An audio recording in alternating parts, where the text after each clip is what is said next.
Hi, this is Mike Evanoff, and we're talking about Google Earth Enterprise. And in this video, we're going to be talking about adding vector data to your 2D map. So we've been talking a lot about 3D and Google Earth, and so this segment will be talking more about the 2D maps and adding vector to the 2D map. So here's an example on this screen of a 2D map that we've made with the Fusion server. And it's being served off the Earth Enterprise server. And this is just imagery, but you'll notice there's a button up here called Hybrid. And if I click on it and I start zooming in, I'll start getting counties, cities, roads. It looks like there's some highways in here. And if I zoom out, I should just get the highways. So what I have here, I have one button, but when I click that one button, I'm getting multiple vector layers. I'm getting cities, I'm also getting highways, and I'm also getting counties. And so this is different from Google Earth. Remember, Google Earth, you have this infinitely expandable series of vectors. So if this was Google Earth, I'd have 3 buttons for my users. I would have cities, I would have roads, and I would have counties. So why do I only have one button with the 2D map? With the 2D map, every time a user clicks one of those buttons, a whole new set of JPEG tiles loads. And so if I have a user that's clicked 10 or 15 buttons, every time they move the globe like that, they're going to load 15 different layers of imagery. So this is a performance issue. You don't want to give the user too many buttons to click. So you want to think about which vector layers go together. Which vector layers does it make sense to have grouped together as one button? So for example, you might want to have roads, cities, and borders like we have here. So anything that goes together.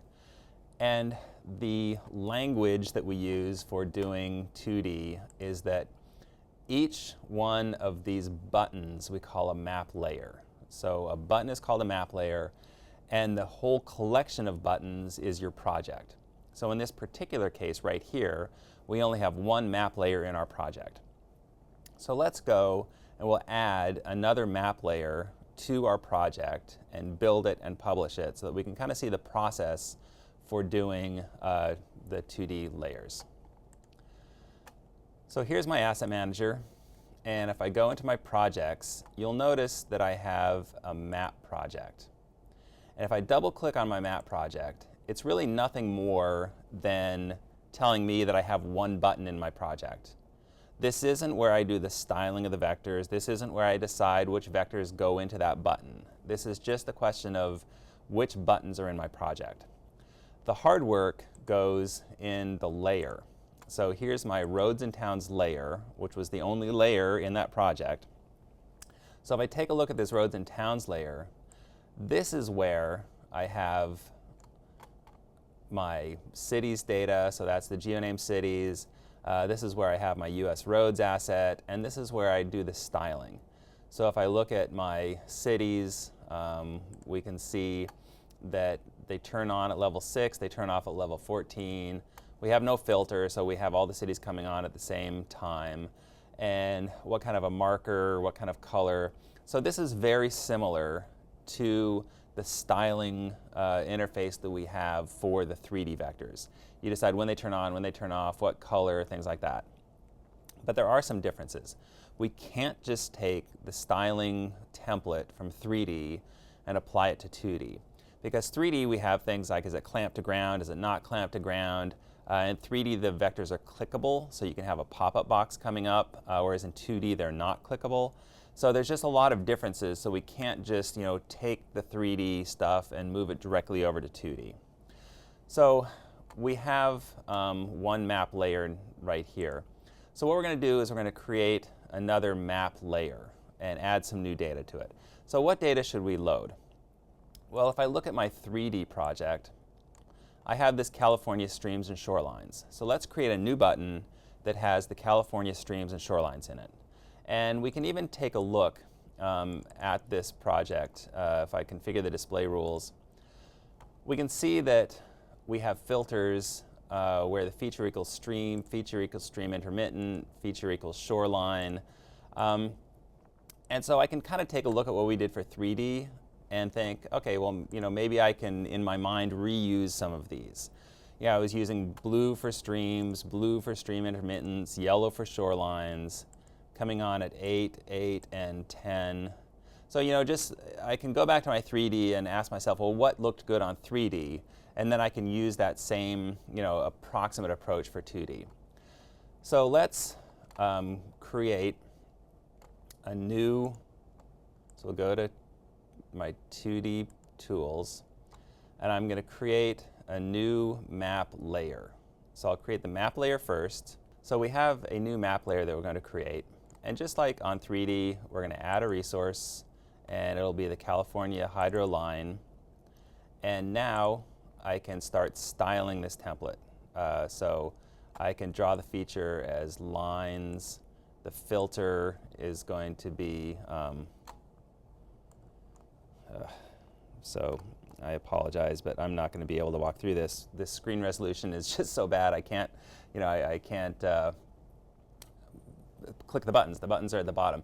But anyway, I mean, we go through the same process that we do for 3D. We, you know, add a filter. You know, if the feature equals streams, then we turn it on at level 8. We turn it off at a different level.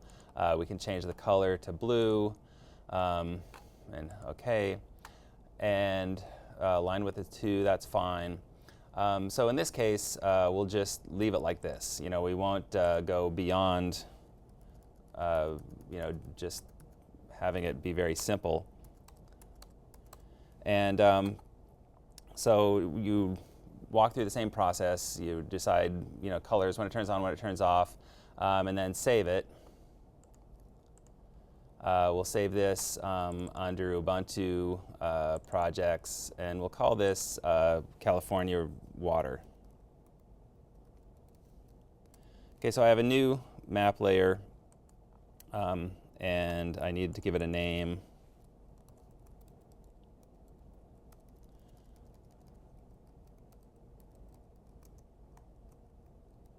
So we have a name. We'll save it.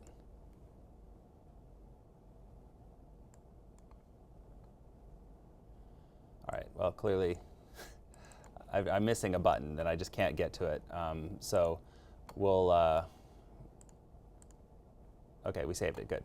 All right, so now I should have my California Water project, and I now add it to my map project. So I can add my Cal Water.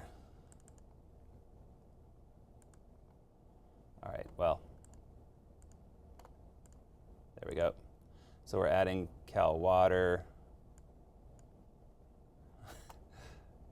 We'll try that one more time. Okay, there we go. So now I have a project with 2 buttons. You know, I used to have a project with 1 button. Now I have a project with 2 buttons. So I can save this and build it. And then I'll have to build my map database, build this. And it should go pretty fast. You know, these things don't usually take very long to publish. But once it's finished building, then we'll be able to reload that map. I should see 2 buttons, and when I click on that second button, I should see water features all in blue. Okay, so it looks as if the database has finished building. So we have our new map database that's built.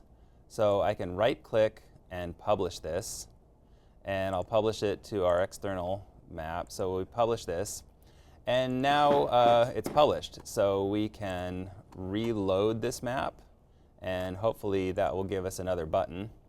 So there's our other button. There's our California Water button that we added.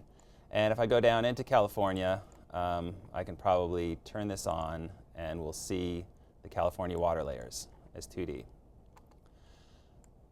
So there they are. And so that's the process by which we take vector and run it through Fusion and add it to the 2D database. Now, what you're looking at is a default application. So we have layers over here. We have Google Earth Enterprise written across the top. We have a search tab. So we have all that basic stuff. But this is nothing more than the Google Maps API in action. So we're using the Google Maps API to put the picture of the map up in the corner, to add all that other information. You have access, any website in your organization, you can use the Maps API to embed this map into any web page anywhere in your organization. And you can also use the Maps API to put layers on. So any layers that are big or don't move, or you don't feel like writing with Maps API, you can push through Fusion and put it onto the map.